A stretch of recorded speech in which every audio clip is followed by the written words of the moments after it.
So, what's the real difference between amateur video and stuff that looks truly professional? I'll give you a hint. It's not about dropping a ton of cash on new gear. Nope. It's about knowing where to focus your energy. So let's dive into the playbook that will instantly level up your content. And we're going to start with the one thing that almost everyone gets wrong. And here it is. This is the hard truth, straight from audio expert Chris Stone. In just 7 seconds, that's it. Your audience is already making up their mind about you. And that decision, it's almost entirely based on how you sound. Just let that number sink in for a second. 80%. That beautiful, crystal clear 4K video you're so proud of, it's only getting about 20% of the vote. Your microphone, on the other hand, is doing pretty much all of the heavy lifting when it comes to whether or not people trust you.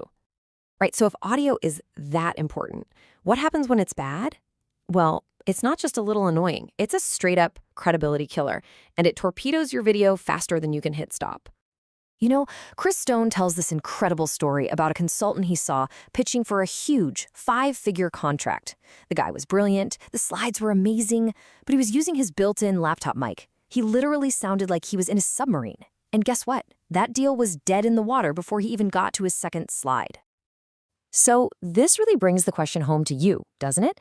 It's something we have to ask ourselves. How many times have you been so worried about how you look on camera that you totally forgot to check how you sound? Could your audio right now be quietly sabotaging all your hard work? And look, this isn't just a bunch of us audio nerds saying this. There's real science behind why our brains are actually wired to put sound first when we're watching something. Here's the deal. We will sit and watch a grainy, poorly lit video if we have to. It's not great, but we can handle it. But the second the audio gets bad, all echoey or muffled, our brain has to start working way harder just to figure out what's being said. That extra effort is called cognitive load, and it's exhausting. We can't stand it, we just click away. Okay, so we've hammered home the problem pretty hard. Now for the fun part, the solutions. And the best news is you absolutely do not need to spend a fortune to get that pro-level sound. This is your playbook for making a huge impact right now. Let's start with upgrades that cost you exactly $0. First, your room. Find a small room, maybe one with a low ceiling. Big empty rooms create echo, and echo is your enemy. Second, add what the pros call fluffy stuff. Think carpets, pillows, blankets, curtains, anything soft that can soak up that sound. And third, mic technique. This one is huge. The mic should be about 3 fingers away from your mouth, and you want to talk across the top of it, not straight into it. That's the secret to getting rid of those punchy P sounds.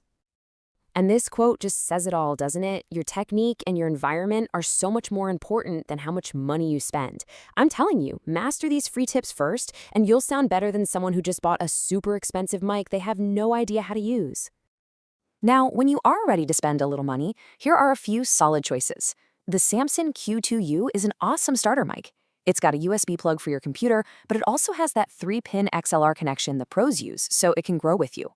The Shure MV7 Plus is a total modern beast, and seriously, don't sleep on the Shure SM58. You've seen this mic on basically every concert stage in the world for a reason. It's an absolute tank. All right, once your audio is sounding amazing, it's time to tackle the video side of things. And again, this isn't about buying a fancy new camera. It's about taking the camera you already own and finally learning how to use it properly.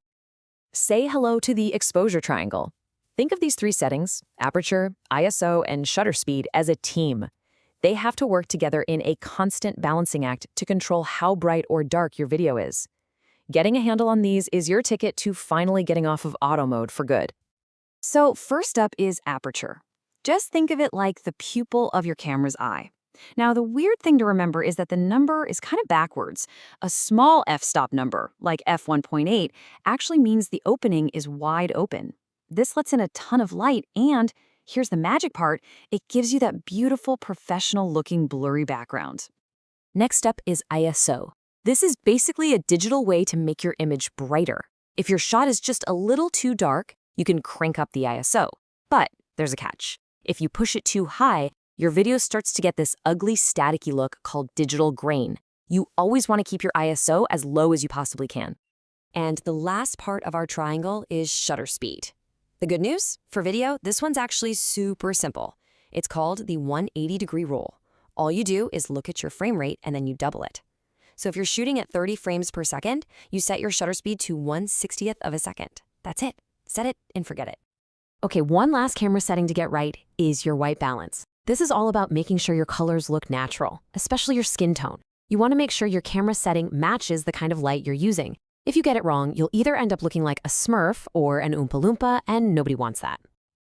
Whew, okay, we have covered a ton of ground here, from the science of audio to the settings on your camera. But just knowing this stuff isn't enough. You gotta take action. So here's your challenge. Just think about it for a second. What's the one thing you're gonna do first? Are you gonna try that $0 upgrade and just add some pillows to your room? Are you gonna finally nail down your mic technique? Or maybe today's the day you're gonna be brave, dive into those camera menus, and switch off auto. The point isn't to do everything at once. Just pick one. And that, right there, is the real secret. Don't get overwhelmed. Just pick one thing from this playbook. Just one. Focus on it, master it, turn it into a habit, and just watch how that single change elevates everything else you do. So I'll leave you with this. What's the one small thing you can do today that will make you sound 80% more credible tomorrow?